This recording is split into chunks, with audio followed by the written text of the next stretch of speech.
The weight of vanished places. The basement archive of Carnegie Library in Pittsburgh was a labyrinth of sagging shelves and flickering fluorescent lights, their hum a constant companion to Sarah Whitaker's late-night research sessions. The air was thick with the musty scent of aging paper and mildew, a smell that clung to her clothes long after she left. Her desk, a battered metal slab tucked in a corner, was buried under a chaotic sprawl of notepads, empty coffee cups, and stacks of documents, their edges curling like autumn leaves. It was 3:47 a.m., and the library was silent except for the occasional groan of the building's ancient pipes. Sarah, a 29-year-old history graduate student, rubbed her bloodshot eyes and leaned over a ledger from 1928, its pages so brittle they crackled under her touch. The ledger listed payrolls for a steel mill in Harrow's End, a town that no map, no database, no living memory could account for. Sarah's thesis on the forgotten industrial towns of the Rust Belt had started broad, but Harrow's End had consumed her.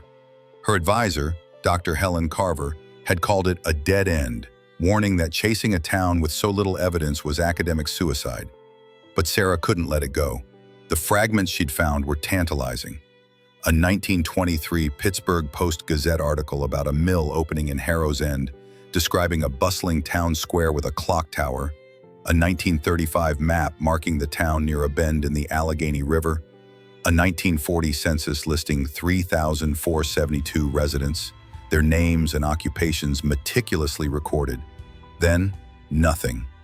No record of decline, no mention of a fire, flood, or economic collapse. Harrow's End had vanished, as if it had never been. 4 weeks ago, everything changed. In a dusty box of unsorted donations, Sarah found a leather-bound journal, its cover cracked but sturdy, its pages filled with the tight, slanted handwriting of Clara Voss, a schoolteacher in Harrow's End.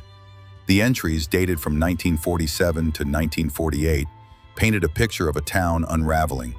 Sarah read aloud, her voice barely audible in the empty archive. November 8, 1947. The mill's gone quiet. Not closed, just still. The men go in, punch their cards, but there's no sound of machinery. The streets are emptier each day. Mrs. Delaney's shop is gone, not boarded up, not burned, just gone. I asked Mr. Hargrove about it, and he stared at me like I'd spoken another language. She paused, her fingers tracing the ink. I hear them at night, singing, soft like a lullaby, but I don't know the words. Tucked inside the journal was a letter, postmarked July 1949, addressed to the finder with no return address. Its single line in Clara's handwriting read, "Find Harrow's End before it forgets itself." The words hit Sarah like a current, electric and heavy, lodging in her chest like a promise she hadn't made. She'd spent every night since, combing through archives, cross-referencing Clara's entries with what little she could find. A 1947 article mentioned a flood near the Allegheny, but made no reference to Harrow's End. A grainy photo from an estate sale, dated vaguely to the 1940s, showed a woman who might have been Clara, standing in a town square, her face half-turned, a book in her hands. Behind her loomed a clock tower, its face frozen at 3:15, just as Clara described. The clock never keeps time right, it's always 3:15, day or night. Sarah's search extended beyond the library. She scoured obscure history forums, finding threads where users swapped stories of ghost towns that weren't just abandoned but erased. A post from 2019 by a user named roadman_76 stood out. Drove past where Harrow's End was supposed to be, near the Allegheny. Saw lights in the distance, windows, maybe a street. GPS showed nothing but fields. Went back the next day, just grass and river. Felt like something was watching me. The post had no replies, buried in a dead thread, but it sent a chill through her. Another user, Steel Country 91, mentioned a great-uncle who'd worked at a mill in Harrow's End, claiming it faded away after the war. He said the town didn't die, it forgot itself, the post read. Her research took her to the ground. 2 weeks ago, she'd driven to Marge's Place, a diner off Route 28 with a flickering neon sign and grease-stained menus. The waitress, Bev, a woman in her 50s with tired eyes, overheard Sarah asking a trucker about Harrow's End. Bev leaned over, pouring coffee. My granddad used to talk about that place, said it was a steel town, good jobs, tight community, then it just stopped. He swore he drove through it in '52, saw lights, houses, people. Next morning, nothing but fields. He never went back. Sarah's pen flew across her notebook, capturing every word. The trucker, Ray, a wiry man with hands scarred from years on the road, added his own story. 3 years ago, I pulled over near the river, maybe 30 miles up, saw a town, streets, a bridge, a clock tower with a crooked face, thought I was drunk or dreaming. Went back a week later, nothing but dirt and grass. Haven't stopped there since. His voice dropped, his eyes flicking to the diner's window, where the neon sign buzzed faintly. Something about that place ain't right, like it's waiting for you to notice it. Then it's gone. Sarah drove out at dawn, her hatchback rattling along Route 28, the Allegheny River, a dull silver ribbon to her left.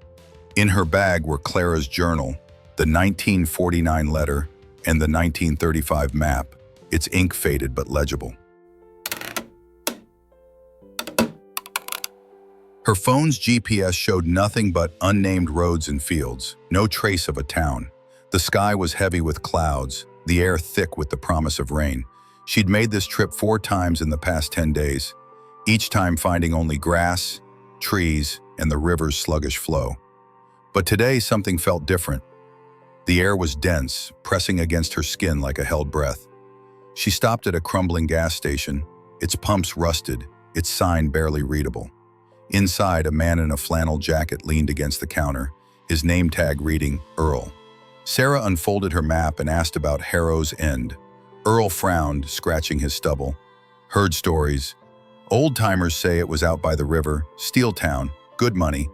But it ain't there now. Never seen it myself, but my cousin swore he saw lights out there once, like a town that shouldn't be. Said it gave him the creeps. Sarah scribbled his words, her heart racing. She pressed for more, but Earl just shrugged. River floods, towns die, that's the way of it. She drove on, following the map's faded lines. The road narrowed, asphalt turning to gravel, then dirt. The river glinted under the gray sky, its surface rippling with secrets. She stopped where the map marked Harrow's End, a flat expanse of grass and scrub bordered by a thin copse of trees. No ruins, no foundations, no sign a town had ever stood here. But as she stepped out of her car, the air grew heavier, like it was holding something back. She pulled out Clara's journal and read another entry. March 20th, 1948. The children don't play anymore. The playground's empty, swings still. I walked to the square today and the clock tower was gone. Not fallen, not broken, gone. I asked Mr. Hargrove and he said there was never a clock tower. I'm starting to wonder if I'm losing my mind. Sarah walked toward the river, her boots sinking into the damp earth. The journal mentioned a stone bridge near the town square, leading to the mill. She scanned the riverbank, her breath catching as she saw it. A low, moss-covered arch, half collapsed, but real. It hadn't been there on her last visit. She approached, her pulse loud in her ears. The bridge led to a tangle of roots and mud on the other side. But as she stepped onto it, the air shifted, heavier still, like a weight settling on her shoulders. A faint sound drifted on the wind, a murmur, like voices too soft to make out. She froze, straining to listen. It wasn't words, but a rhythm, like a hymn or a lullaby, familiar yet unreachable. She opened the journal again. April 2nd, 1948. The voices are louder now. They sing every night, soft but clear. I walked to the bridge today, and it felt like the town was watching me. The mill's still there, but it's different. Empty, like a shell.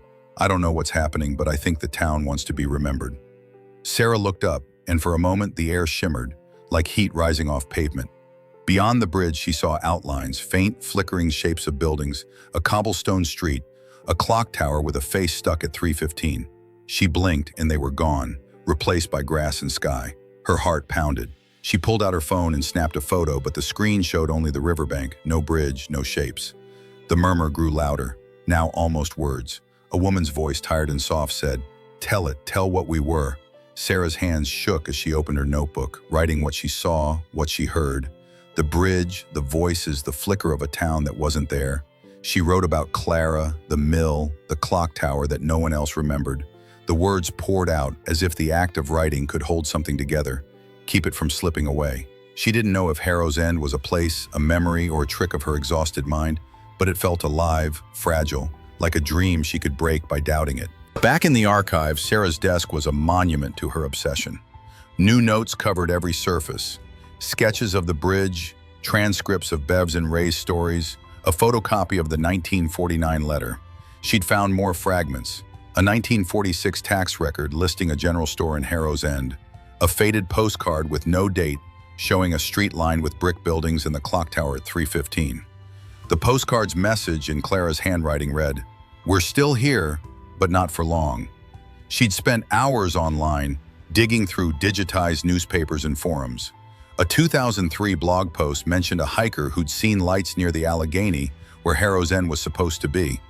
The comments dismissed it as a ghost story, but one user wrote, "It's not a ghost, it's something else, like it's waiting to be seen." Sarah's advisor called her later that week, her voice sharp over the phone. "Sarah, you're spiraling. This isn't scholarship, it's folklore. You need data, not stories." Sarah didn't argue. She hung up and kept working, transcribing Clara's journal word for word.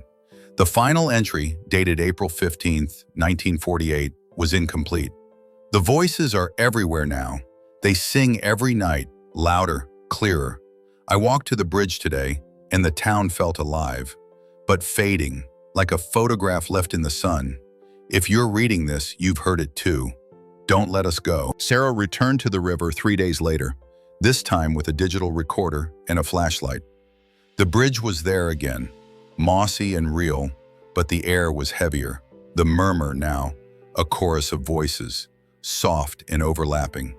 She hit record and spoke into the mic, describing the journal, the bridge, the town that flickered in and out of existence. "Harrow's End was a place," she said, her voice trembling but steady. "It had homes, families, a mill, a clock tower. It's still here somehow, and it's asking to be remembered." When she played the recording back, her voice was clear, but the chorus was gone, replaced by static. She walked further, crossing the bridge into the tangle of roots and mud. The air shimmered again, and for a moment the town was there, streets lined with brick buildings, windows glowing with a soft amber light. A figure stood at the end of the street, a woman in a long coat, her face obscured. Sarah called out, but the figure turned and vanished into the fog. The town faded with her, leaving only grass and the river's quiet ripple. Sarah's notebook was full now, pages dense with sketches, quotes, and questions. She wrote, "Is Harrow's End a place, a memory, a warning? It feels like it's reaching out, but I don't know what it wants." Back at the library, Sarah didn't sleep. She typed up her notes, sent them to a local history blog, and printed them in a zine she left at Marge's place and the gas station. She included Clara's journal entries, Ray's story, Bev's granddad's memory, the postcard, the letter. She didn't know if anyone would believe her, but it didn't matter. The act of telling was enough to keep the town alive, if only in fragments. She whispered to herself, "Harrow's End was real. It still is somewhere." The fluorescent lights flickered, casting jagged shadows across the room. Outside, the city hummed, oblivious. But Sarah kept writing, because that's what the town asked of her. To tell its story, to keep it from fading completely. One night, as she packed up to leave, she found a new note slipped under her notebook. It was in Clara's handwriting, ink fresh. "You're close. Keep telling." Sarah's breath caught.